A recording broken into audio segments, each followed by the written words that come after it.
अस्सलामुअलैकुम, आसिम आल info channel में खुश आमदीद। तो प्यारे व्यूअर्स, कैसे हैं आप? उम्मीद करता हूं कि आप सब खैरियत से होंगे। तो मैं आपका तहे दिल से शुक्रिया अदा करता हूं कि आपने हमारे चैनल को सब्सक्राइब किया हुआ है। आप हमारी वीडियोस देखते हैं, अच्छे से कमेंट्स करते हैं और हमारी वीडियोस को लाइक एंड शेयर करते हैं।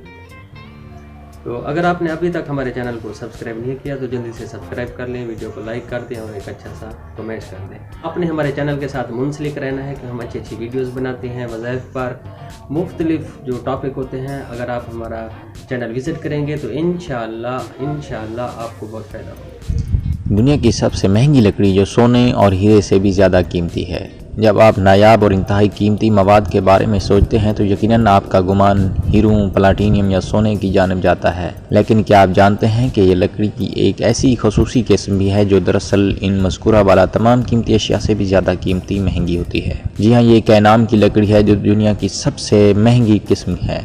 ये कीमती मादनियात से भी ज़्यादा महंगी है। इसे जापान में केयारा कहते हैं, जो कि परफ्यूम और अगरबत्ती बनाने वाली सनतों में इस्तेमाल होती है। दुनिया की सबसे मारूफ खुशबू ओद भी इस लकड़ी से बनती है। इसकी वजह यह है कि इस लकड़ी की खुशबू बहुत तेज़ होती है, जबकि ये अरब में भी अत्तर और खुशबू की तैयारी के साथ तमाम ही खुशबू में इस्तेमाल होती है। इस लकड़ी की 1 ग्राम की कीमत 10,000 अमरीकी डॉलर से ज़्यादा होती है, जिसने इसे कुरार्स की सबसे महंगी लकड़ी बना दिया है।